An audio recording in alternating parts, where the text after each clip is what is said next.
સમાચાર ગીર સોમનાથથી કે જ્યાં ફરી એક વખત સામે આવ્યો છે ચાર પગનો આતંક। ગીર ગઢડાના બેડિયા ગામમાં પૂજારી પર સિંહે કર્યો છે હુમલો। બેડિયા આરોગ્ય કેન્દ્ર પાસેના મંદિરના પૂજારી ઉપર સિંહે હુમલો કર્યો છે। સિંહના હુમલામાં મંદિરના પૂજારીને હાથ અને પગના ભાગે ઇજાઓ પહોંચી છે। ઇજાગ્રસ્ત પૂજારીને તાત્કાલિક સારવાર માટે હોસ્પિટલ ખસેડવામાં આવ્યા છે। તો ગીર સોમનાથના ગીર ગઢડાના બેડિયા ગામની આ ઘટના છે કે જ્યાં પૂજારી ઉપર સિંહે હુમલો કર્યો છે। આરોગ્ય કેન્દ્ર પાસે આવેલું મંદિર કે જ્યાં પૂજારી ઉપર સિંહે હુમલો કર્યો છે। હાલ તો હાથ અને પગના ભાગે તેઓને સિંહના હુમલાના કારણે ઈજા પહોંચી છે। હાલ ઈજાગ્રસ્ત પૂજારીની સારવાર ચાલી રહી છે। ગીર ગઢડાના બેડિયા ગામમાં પૂજારી પર સિંહે કર્યો છે હુમલો। બેડિયા આરોગ્ય કેન્દ્ર પાસેના મંદિરના પૂજારી ઉપર સિંહે હુમલો કર્યો છે।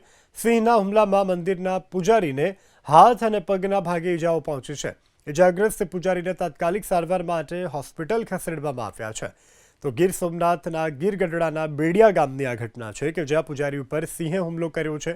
આરોગ્ય કેન્દ્ર પાસે આવેલું મંદિર કે જ્યાં પૂજારી ઉપર સિંહે હુમલો કર્યો છે। હાલ તો હાથ અને પગના ભાગે તેઓને સિંહના હુમલાના કારણે ઈજા પહોંચી છે। હાલ ઇજાગ્રસ્ત પૂજારીની સારવાર ચાલી રહી છે।